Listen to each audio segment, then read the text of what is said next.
जय हिंद student, welcome back to Naaz academy education. उम्मीद है आप लोग सब ठीक होंगे और सेफ होंगे। आज हम देखने वाले हिंदी सुलभ भारती जो कि 8 क्लास का है और इसका 5वां है ना आपका पार्ट है मधुबन। इसके लेखक है अनुराग वर्मा।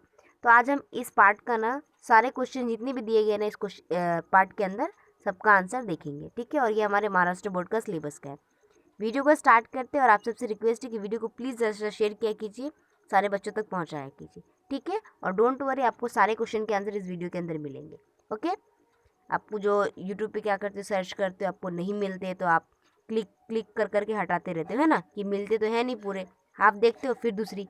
तो डोंट वरी, आपको पूरे मिलेंगे इसमें, आप बस एंड तक वीडियो को देखिएगा। तो लेट्स स्टार्ट। पहला है सूचना के अनुसार कृतियाँ करो, संजाल पूर्ण करो। अब आपको यहाँ पे बोला गया है कि राजकुमारी जी के जीवन की घटनाएं। यहाँ पे आपको कुछ इधर दिए गए क्वेश्चन, फिर उसके आंसर लिखने, फिर इधर दिए गए विवाह, फिर उसका आंसर, फिर ये जितने भी दिए गए ना जो खाली बॉक्सेस है हमें उनमें आंसर लिखने, मतलब सारी चीज़ देखा जाए ओवरऑल तो हमें यहाँ पे जो खाली बॉक्सेस दिए गए उनके अंदर आंसर लिखने। तो हम लोग आंसर देख ले, ठीक है। तो फर्स्ट दिया गया था आपको कि गांधी जी के असहयोग आंदोलन में भाग। तो आप इस बॉक्स में लिखेंगे 1921, ठीक है, यहाँ पर आंसर। उसके बाद आपको दिया गया है इंटरनेट की, सॉरी इंटर बोल रही हूँ, इंटरनेट बोल रही हूँ, इंटर लिखा हुआ है, ठीक है।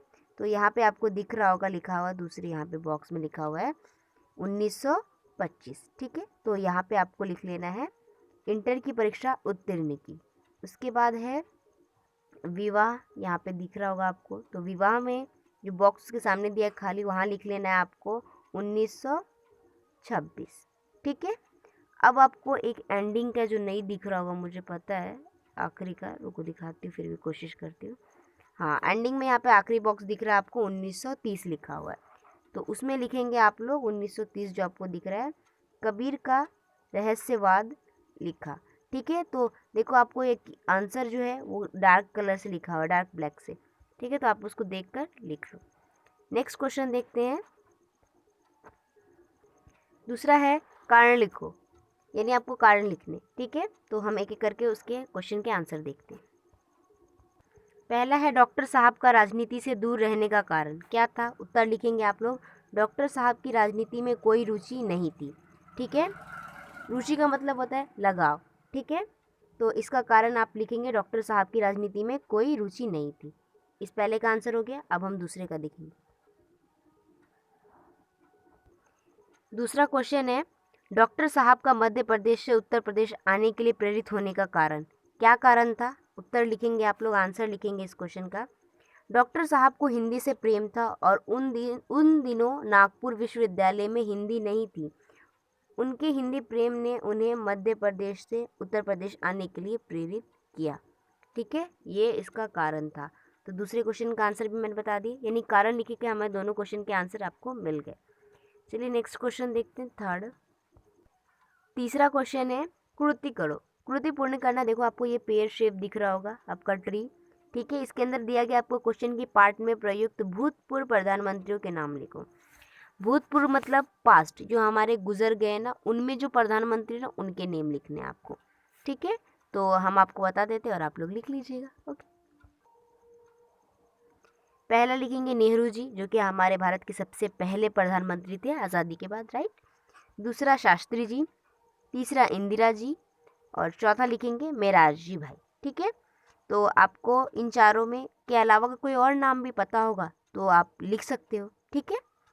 लेकिन भूतपूर्व यानी कि पहले के, प्रेजेंट का नहीं लिखना क्या, जो अभी तो पीएम नरेंद्र मोदी जी हैं, हमारे भारत के प्रधानमंत्री, है ना, प्राइम मिनिस्टर है वो इंडिया के अभी, तो उनका नाम नहीं लिख सकते आप, क्योंकि आपको भूतपूर्व बोला है, ठीक है। वर्तमान नहीं बोला है, वर्तमान बोलते तो फिर हम उनका ही नाम लिखते, नरेंद्र मोदी जी का, ठीक है।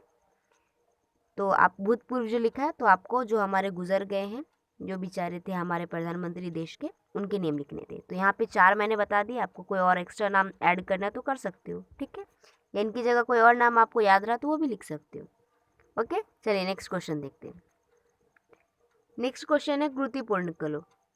गृहस्थ जीवन में इनसे प्रेम हुआ, किनसे हुआ, आपको इन दोनों बॉक्सेस में बताना है। चलिए इसका आंसर देखते हैं।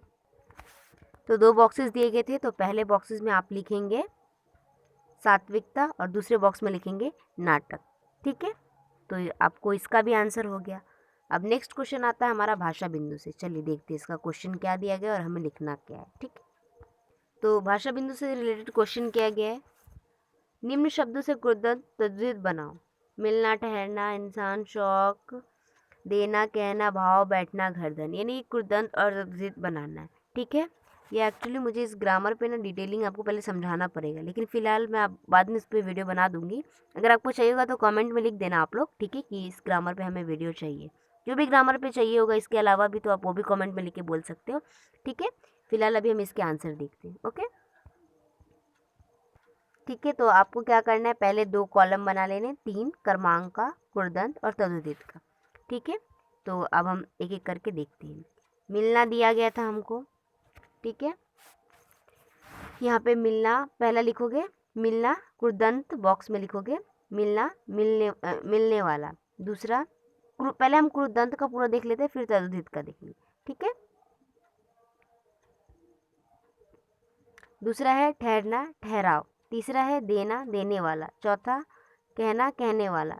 और पांचवा बैठना, बैठने वाला। अब देखते हैं हम लोग तद्धित का। ठीक है, तो इसमें पहला लिखोगे आप लोग, रुको मैं इसको बहुत गंदा कर दिया ना, लेकिन आपको समझाना भी तो ज़रूरी होता है।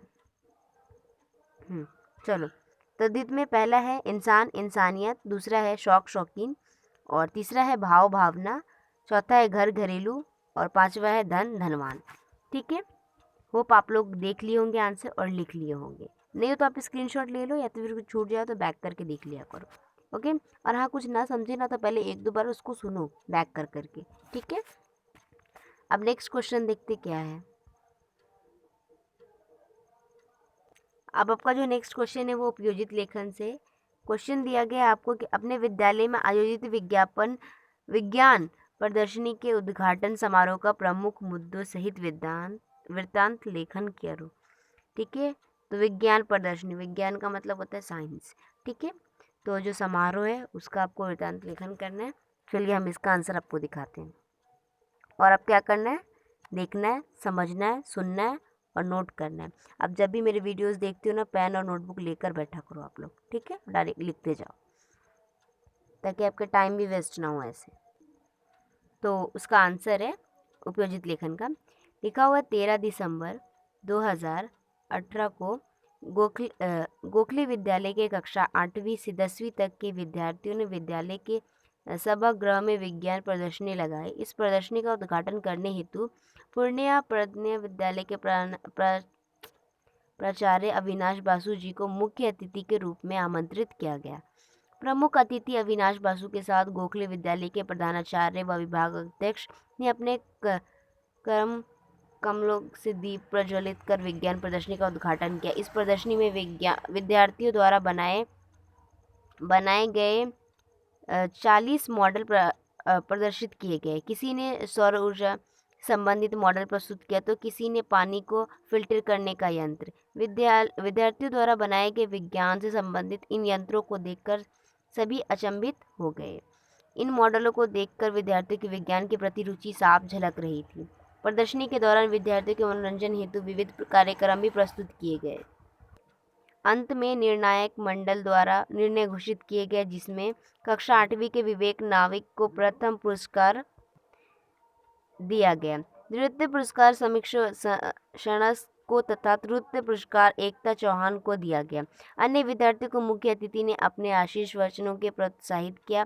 विद्यालय के उप प्रधानाचार्य ने अतिथि महोदय तथा विद्यार्थियों के प्रति आभार प्रकट किया तथा राष्ट्रगान के साथ ही शाम 5 बजे इस भव्य विज्ञान प्रदर्शनी का समारोह का समापन हुआ। ठीक है, यहाँ तक आपके आंसर है उपयोजित लेखन के, लिख लीजिए। ओके, अब देखते हैं नेक्स्ट क्वेश्चन क्या कहा गया हमको। नेक्स्ट क्वेश्चन है मैंने समझा। अब ये क्या है, आपने क्या समझा इस पार्ट से, आपको वो बताना पड़ता है। ठीक है, तो मैं इसका भी आंसर आपको दे रही हूँ, डोंट वरी। हाँ, मैंने समझा का आंसर है इस पाठ के माध्यम से मैंने प्रसिद्ध साहित्यकार डॉक्टर राम कुमार वर्मा के जीवन से संबंधित जानकारी प्राप्त की, उनकी काव्य रचना की प्रेरणा के बारे में जाना, साहित्य के प्रति उनके जीवन के लौकिक व पारलौकिक प्रेम तथा देश की राजनीति में उनकी रुचि आदि के आदि के बारे में विस्तार से जानकारी प्राप्त की। यहाँ पर मैं कौन है, जो हमारे लेखक है वो है, ठीक है। तो जो हमारे लेखक है अनुराग वर्मा जी, वो ये कह रहे हैं कि मैंने इस पाठ के माध्यम से जो प्रसिद्ध साहित्यकार डॉक्टर राम कुमार वर्मा थे उनकी ज़िंदगी के बारे में आपको, उनसे संबंधित यानी उससे रिलेटेड आपको जानकारी दी है, ठीक है। तो वही आपको यहाँ पर मैंने समझा, आपको इसी पार्ट से ये समझा था, ये आंसर आपको यहाँ पर लिख देना है, ठीक है। सो यहाँ पर हमारे सारे क्वेश्चन के आंसर ख़त्म होते हैं इस लेसन के मधुबन जिसका नाम है, ओके। तो सारे क्वेश्चन के आंसर खत्म होते, तो मिलते हैं नेक्स्ट वीडियो में। Bye and take care. कोई डाउट है तो कमेंट बॉक्स में, और हाँ डिस्क्रिप्शन बॉक्स चेक कीजिएगा, आपकी हेल्प के लिए वहाँ कोई ना कोई वीडियो ज़रूर अवेलेबल होती है, और आपके लिए बहुत बहुत इंपॉर्टेंट वीडियोज़ अवेलेबल होती हैं, ठीक है। और जाते जाते लाइक शेयर एंड सब्सक्राइब करना ना भूलिए चैनल को, ओके। सब्सक्राइब का बटन क्लिक कर दो, ओके, और शेयर कर दो अपने फ्रेंड के साथ सारे वीडियोज़ को, ओके। चलिए बाय एंड टेक केयर, मिलते हैं नेक्स्ट वीडियो में।